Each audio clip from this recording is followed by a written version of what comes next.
back to the Final Four for the third time in 4 years, and where they will face Illinois on Saturday, with one seeds Michigan and Arizona set to face off on the other side of the bracket. Teen sports reporter and journalist Chase Coburn, host of the Chase's Sports News podcast, joins me now to break down the matchups and who he thinks is going to win it all. Chase, UConn Duke, are you kidding me? I mean, where does that fall in terms of like all-time great moments and games, you think? Yeah, I mean, Markie, thank you so much for having me back. If my voice is a little bit lost, I apologize. As a diehard UConn Huskies fan, it was you had a late night at the Coburn household last night. It was insane. I mean, that is one of easily the top 5 greatest moments in the history of the sport. The only other ones I can think of, Christian Laettner's turnaround shot against Kentucky in the 90s to send Duke into future rounds against Rick Pitino's Kentucky specifically. Jenkins' shot for Villanova to win the championship in 2016. Jalen Suggs' shot to send Gonzaga to the championship in 2021. This was probably one of the 4 or 5 greatest plays in the history of the sport. And it was a game where UConn was getting dominated.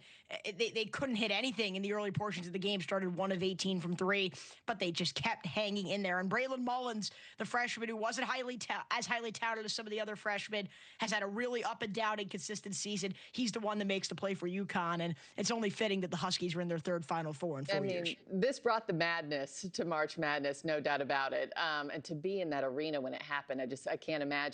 So the Final Four now set, and really, you know, you look at the lineups, there's no true Cinderellas left for the second year in a row. How do you think fans are going to remember this tournament?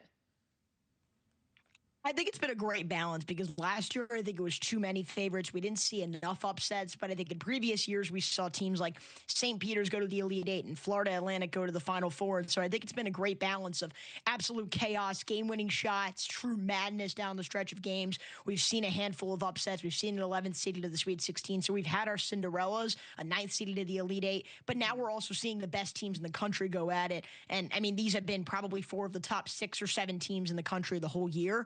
And so we are going to see a really high-quality product next weekend, plus some of the madness and upsets that we already have seen. I think it's been a great balance and one of the best tournaments I've seen in a while. Yeah, they deserve their spots here in the tournament, no doubt about it. UConn back in the Final Four for the 3rd time in 4 seasons. It's the Huskies' 8th all-time trip to the national semifinals, with all of them coming since '99. Are they the team to beat here? I don't think they're the team to beat, but it wouldn't shock me if they're the team that gets it done. I think I'll say more on the right side of the bracket between Arizona and Michigan. Those are the only 2 1 seeds here. Those have probably been, now with Duke eliminated, the 2 best teams in college basketball that are alive. Both are coming off dominating Elite Eight victories. Both dominated their regions.